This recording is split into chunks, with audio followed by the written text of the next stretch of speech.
opening comment, then I'll put it out to some questions.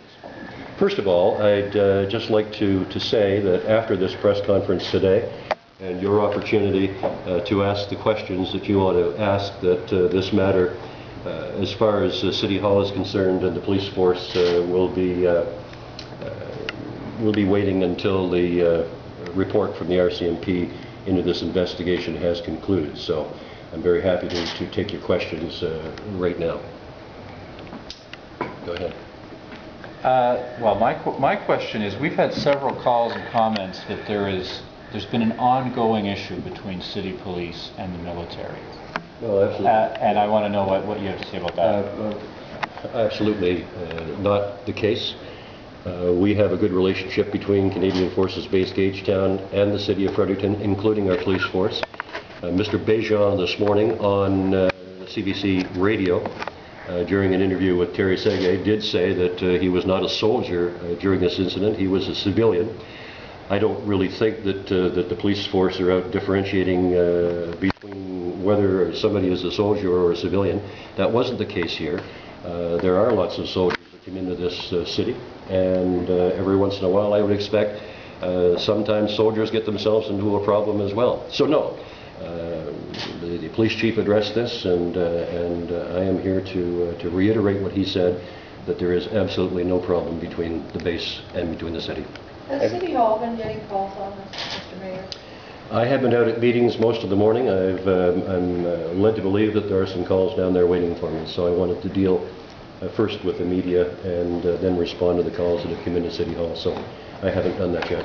Have you seen the video? I have seen the video. And do you have any thoughts to share on that? Well, you know, I think anybody that sees the video would come to the same conclusion, that it is disturbing. Mayor Woodside, do you think this affects Fredericton's reputation at all as a city? Well, this is something that practically every community at one time or another has to deal with. I mean, this is something that's not unique to the Fredericton Police Force. It's not unique to this city. As a matter of fact, you'll see it on newscasts, just about every night. As I said, we expect nothing but professionalism from our police force, nothing short of that. They are at a very difficult, as other police forces are, a very difficult situation in dealing with the public, sometimes in a not a very pleasant manner. And that's not to justify or to condone any action. It is to say that for the most part, in the past 158 years, this police force has served this community in a very professional manner.